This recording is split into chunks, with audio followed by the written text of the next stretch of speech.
Good morning students. ഇന്ന് നമ്മൾ PNP BIOS plug and play BIOS എന്നുള്ള ടോപ്പിക്കാണ് ഡിസ്കസ് ചെയ്യുന്നത്. അപ്പോൾ അത് ഡിസ്കസ് ചെയ്യുന്നതിന് മുമ്പ് എങ്ങനെയാണ് PNP ബയോസ് ഇൻട്രൊഡ്യൂസ് ചെയ്യപ്പെട്ടത് എന്ന് നോക്കാം. അപ്പോൾ ഏർലിയർ ഡേയ്സിൽ പുതിയ ഡിവൈസസിനെ ഒരു PC-യിലേക്ക് ഇൻസ്റ്റാൾ ചെയ്യുക, അത് കോൺഫിഗർ ചെയ്യുക എന്നുള്ളത് ഒരു ഡിഫിക്കൽട്ടായിട്ടുള്ള ടാസ്ക് തന്നെയായിരുന്നു.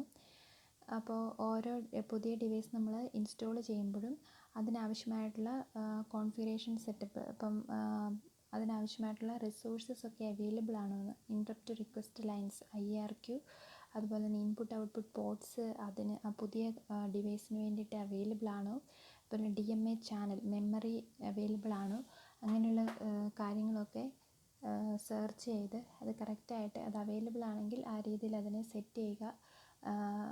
അത് അവൈലബിൾ അല്ല എങ്കിൽ പുതിയത് ഇൻട്രൊഡ്യൂസ് ചെയ്യപ്പെടുക. അങ്ങനെയുള്ള കാര്യങ്ങളെല്ലാം ചെയ്ത് ഒരു പുതിയ ഡിവൈസിനെ കോൺഫിഗർ ചെയ്യുക എന്നുള്ളത് വളരെ ഡിഫിക്കൽട്ടായിട്ടുള്ള ഒരു ടാസ്ക് ആയിരുന്നു. അപ്പം അങ്ങനെയുള്ള ആ പ്രോബ്ലംസിനെ ഓവർകം ചെയ്യുന്നതിന് വേണ്ടിയിട്ടാണ് PNP ബയോസ് എന്നുള്ള സെറ്റപ്പ് ഇൻട്രൊഡ്യൂസ് ചെയ്യപ്പെട്ടത്. പ്ലഗ് ആൻഡ് പ്ലേ ബയോസ്, അതായത് പ്ലഗ് ആൻഡ് പ്ലേ, ഒരു ഡിവൈസിനെ പ്ലഗ് ചെയ്യുന്നു, അപ്പോൾ തന്നെ അതിൻ്റെ കോൺഫിഗറേഷൻസ് സെറ്റ് ആകുന്നു, പ്ലേ ആകുന്നു. അതാണ് പ്ലഗ് ആൻഡ് പ്ലേ എന്നതുകൊണ്ട് ഉദ്ദേശിക്കുന്നത്. അപ്പോൾ നമ്മൾ ആ ടോപ്പിക്കിലേക്ക് ഡീറ്റെയിൽഡ് ആയിട്ട് കിടക്കുകയാണ്. PNP is technology designed to prevent configuration problems and provide users with the capability to easily expand a PC.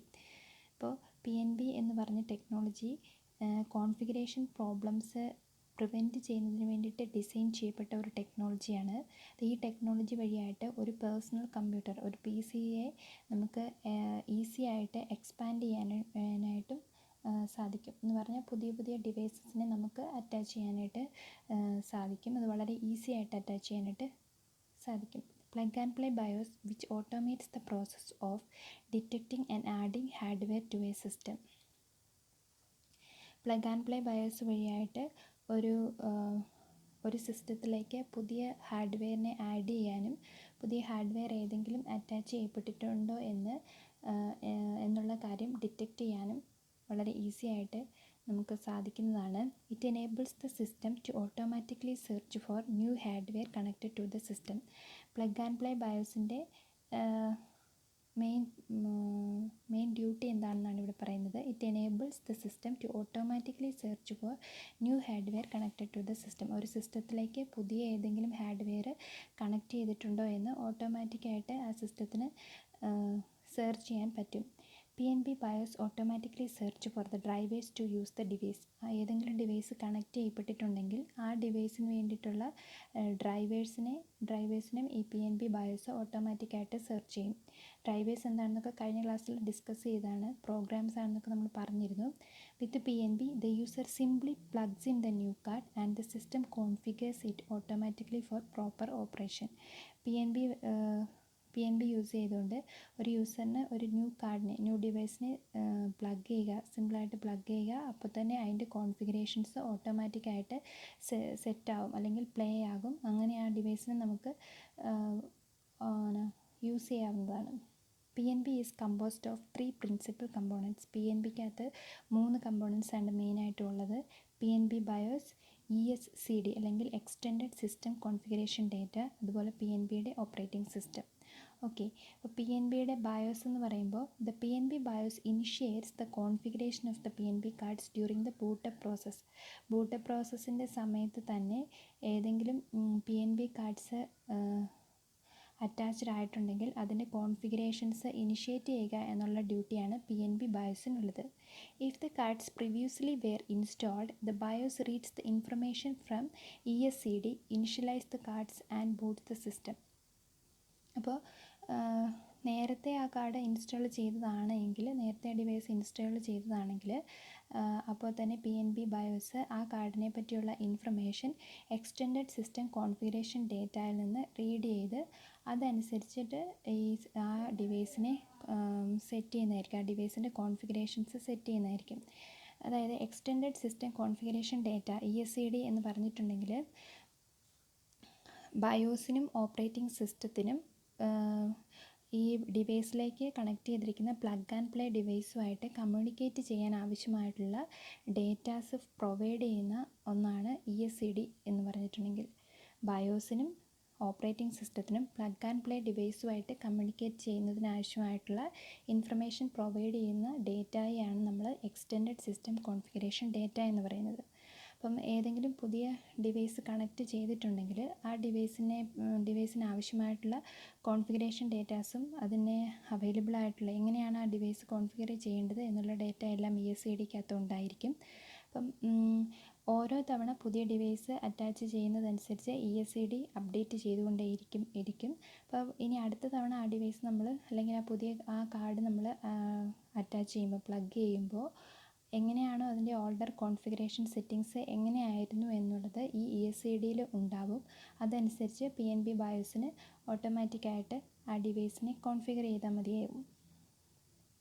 During the installation of new PNB cards, the BIOS consult the ESCD to determine which system resources are available and needed for the add-in cards. പുതിയ PNB കാർഡ്സുകളാണ്, പുതിയ ഡിവൈസുകളാണ് നമ്മൾ install ചെയ്യുന്നതെങ്കിൽ BIOS ESCDയുമായിട്ടൊരു consultation നടത്തും. ഏതൊക്കെ system resources available ആണ്, ഏതിനെയൊക്കെ നമുക്ക് provide ചെയ്യാൻ പറ്റും എന്നുള്ളത്. അതായത് ഏതൊക്കെ ഇൻറ്ററപ്റ്റ് റിക്വസ്റ്റ് ലൈൻസ് അവൈലബിൾ ആണ്, ഏതൊക്കെ ഇൻപുട്ട് ഔട്ട്പുട്ട് പോർട്ട്സ് ഈ ഡിവൈസിന് വേണ്ടിയിട്ട് അവൈലബിൾ ആണ്, മെമ്മറി DMA ചാനൽസ് അവൈലബിൾ ആണോ, അങ്ങനെയുള്ള കാര്യങ്ങളൊക്കെ ESCDയായിട്ട് കമ്മ്യൂണിക്കേറ്റ് ചെയ്ത് അതിൽ നിന്നൊരു ഡിസിഷൻ എടുത്ത് ഈ ഡിവൈസിന് പ്രൊവൈഡ് ചെയ്യും. If the BIOS is capable of finding sufficient available resources, it configures the card. Okay, അതാണ് പറഞ്ഞത്. റിസോഴ്സസ് അവൈലബിൾ ആണെങ്കിൽ കാർഡിനെ ആ ഡിവൈസിനെ കോൺഫിഗർ ചെയ്യും. However, if the BIOS is incapable of locating sufficient available resources, the PNB routines in the OS complete the configuration process. അപ്പം resources available അല്ല എങ്കിൽ അതിനെ configure ചെയ്യുന്നതിൽ പ്രോബ്ലംസ് ഉണ്ടാവും. During the configuration process, the configuration registers on the cards and the ESCD are updated with the new configuration data. Configuration പ്രോസസ്സിൻ്റെ സമയത്ത് ആ കാർഡ്സിൻ്റെ configuration രജിസ്റ്റേഴ്സും അതുപോലെ തന്നെ ESCDയും ഈ ഡേറ്റാസ് എല്ലാം വെച്ച് അപ്ഡേറ്റ് ചെയ്തുകൊണ്ടേയിരിക്കും. അതുകൊണ്ടാണ് ഇനിയും ആ ഡിവൈസ് നമ്മൾ വീണ്ടും പ്ലഗ് ചെയ്യുമ്പം ഈ ESCDയിൽ ഓൾഡർ കോൺഫിഗറേഷൻ ഡേറ്റാസ് എല്ലാം ഉണ്ടാവും. ആ ഡേറ്റാസ് വെച്ചിട്ട് ഡിവൈസിന് നമുക്ക് കോൺഫിഗർ ചെയ്യാവുന്നതാണ്. Then PNB device IDs. എന്താണ് പ്ലഗ് ആൻഡ് പ്ലേ ഡിവൈസിൻ്റെ ID എന്നതുകൊണ്ട് ഉദ്ദേശിക്കുന്നത്? All PNB devices must contain a PNB device IDs to enable the OS to uniquely recognize the device so it can load the appropriate driver software. എല്ലാ PNB ഡിവൈസിനും ഒരു PNB device ID ഉണ്ടായിരിക്കണം. ആ ID വെച്ചിട്ടാണ് operating സിസ്റ്റത്തിന് ആ ഡിവൈസിനെ recognise ചെയ്യാൻ പറ്റുന്നത്. അതനുസരിച്ചിട്ട് അങ്ങനെ റെക്കഗ്നൈസ് ചെയ്യണമെങ്കിൽ മാത്രമേ അതിൻ്റെ ആവശ്യമായിട്ടുള്ള കറക്റ്റായിട്ടുള്ള ഡ്രൈവർ സോഫ്റ്റ്വെയറിനെ ലോഡ് ചെയ്യാനും പറ്റുള്ളൂ. Each device manufacturer is responsible for assigning the PNB ID for each product and storing it in the hardware. അപ്പോൾ മാനുഫാക്ചറർ ആണ് ഈ PNB ID എന്നുള്ളത് അസൈൻ ചെയ്യുന്നത് ഓരോ പ്രൊഡക്റ്റിനും. PNB ID എന്നുള്ളത് അതിൻ്റെ ഹാർഡ്വെയറിൽ സ്റ്റോർ ചെയ്തിരിക്കും. Each manufacturer of PNB devices must be assigned an industry unique 3-character vendor ID. Then the device manufacturer is responsible for assigning a unique product ID to each product model. അപ്പം ഓരോ മാനുഫാക്ചറും ഏതൊരു PNB ഡിവൈസിനും ഏതൊരു plug and play ഡിവൈസിനും ഒരു vendor ID 3 ക്യാരക്ടറുള്ള ഒരു vendor ID provide ചെയ്യണം. അതുപോലെ തന്നെ unique ആയിട്ടുള്ള ഒരു പ്രൊഡക്റ്റ് IDയും അവർ പ്രൊവൈഡ് ചെയ്തിരിക്കണം. After an ID is assigned to a product model, it must not be assigned to any other product model manufactured by the same company. That is one that uses the same vendor ID. അപ്പം ഒരു vendor IDയുടെ കീഴിലുള്ള വേറൊരു പ്രൊഡക്റ്റിന് അതേ ID തന്നെ use ചെയ്യാനായിട്ട് പാടില്ല. Okay, ഇനി ഈ ടേബിളിൽ നമ്മൾ പറയുന്നത് പ്ലഗ് ആൻഡ് പ്ലേ ബയോസും കൺവെൻഷണൽ ബയോസും തമ്മിലുള്ള ഡിഫറൻസ് ആണ്. നിങ്ങൾ ജസ്റ്റ് ഒന്ന് നോക്കുക. അപ്പം കൺവെൻഷണൽ ബയോസിലാണെങ്കിൽ ഹാർഡ്വെയർ കോൺഫിഗറേഷൻസ് ഒക്കെ മദർ ബോർഡ് ബേസ്ഡ് ആയിരുന്നു. പ്ലഗ് ആൻഡ് പ്ലേ ബയോസിൽ എല്ലാ പ്ലഗ് ആൻഡ് പ്ലേ ഡിവൈസും മദർ ബോർഡ് ഡിവൈസും അതിന് രണ്ടിനെ ബേസ് ചെയ്താണ് ഹാർഡ്വെയർ കോൺഫിഗറേഷൻസ് എല്ലാം വന്നിരിക്കുന്നത്. കൺവെൻഷണൽ ബയോസിൽ കോൺഫിഗറേഷൻ ടൈപ്പ് സ്റ്റാറ്റിക് ആണ്. നമുക്ക് ആ സെറ്റിങ്സിനെ ഒന്നും പിന്നീട് മാറ്റാനായിട്ട് പറ്റത്തില്ല.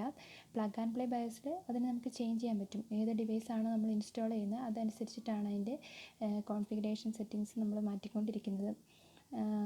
കൺവെൻഷണൽ ബയോസിൽ കോൺഫിഗറേഷൻ എന്നുള്ളത് മാനുവലാണ്. പ്ലഗ് ആൻഡ് പ്ലേ ബയോസിൽ മാനുവലുണ്ട്, ബയോസ് അസിസ്റ്റഡ് ഉണ്ട്, അല്ലെങ്കിൽ ഓപ്പറേറ്റിംഗ് സിസ്റ്റം അസിസ്റ്റ് ചെയ്തിട്ടുള്ള കോൺഫിഗറേഷൻ സെറ്റപ്പുകളും ഉണ്ട്. കൺവെൻഷണൽ ബയോസിൽ operating system relationship to BIOS എന്നുള്ളത് നോക്കുകയാണെങ്കിൽ അത് ബയോ സെറ്റിങ്സിൻ്റെ എല്ലാ ബയോ സെറ്റിങ്സിനെയും അക്സെപ്റ്റ് ചെയ്യുന്നുണ്ട് യാതൊരു ചേഞ്ചസ് കൂടാതെ. പക്ഷേ പ്ലഗ് ആൻഡ് പ്ലേ ബയോസിൽ PNP ഡിവൈസ് എന്നുള്ള ഇൻഫർമേഷൻ അക്സെപ്റ്റ് ചെയ്തതിന് ശേഷം ബയോസിന് സെറ്റിങ്സിനെ അതിനാവശ്യമായിട്ടുള്ള രീതിയിൽ ആ ഡിവൈസിന് ആവശ്യമായിട്ടുള്ള രീതിയിൽ ബയോ സെറ്റിങ്സ് നമുക്ക് മാറ്റാവുന്നതാണ്. അപ്പോൾ ഇതാണ് പ്ലഗ് ആൻഡ് പ്ലേ ബയോസിനെ പറ്റി പറയാനുള്ളത്. അപ്പോൾ എന്താണ് പ്ലഗ് ആൻഡ് പ്ലേ ബയോസ് എന്ന് മനസ്സിലായിട്ടുണ്ടല്ലോ. നമ്മൾ സിമ്പിളായിട്ട് പ്ലഗ് ആൻഡ് പ്ലേ ബയോസ് എന്നുള്ള സെറ്റിങ്സ് യൂസ് ചെയ്യുമ്പോൾ ഏത് പുതിയ ഹാർഡ്വെയർ ഡിവൈസിലേക്ക് സിസ്റ്റത്തിലേക്ക് അറ്റാച്ച് ചെയ്തിട്ടുണ്ട് എന്ന് ഐഡൻറ്റിഫൈ ചെയ്യാനും ഓട്ടോമാറ്റിക്കായിട്ട് ഐഡൻറ്റിഫൈ ചെയ്യാനും ഡിവൈസ് കണക്ട് ചെയ്യുമ്പോൾ തന്നെ അതിനാവശ്യമായിട്ടുള്ള റിസോഴ്സസിനെ അതിന് അവൈലബിൾ ആക്കി അതിനെ കോൺഫിഗർ ചെയ്യാനും പെട്ടെന്ന് തന്നെ പ്ലഗ് ചെയ്യുന്ന അതേ സമയത്ത് തന്നെ അതിനെ പ്ലേ ചെയ്യാനും നമുക്ക് സാധിക്കുന്ന ഒരു ടെക്നോളജിക്ക് പറയുന്ന പേരാണ് plug and play BIOS. Okay, thank you.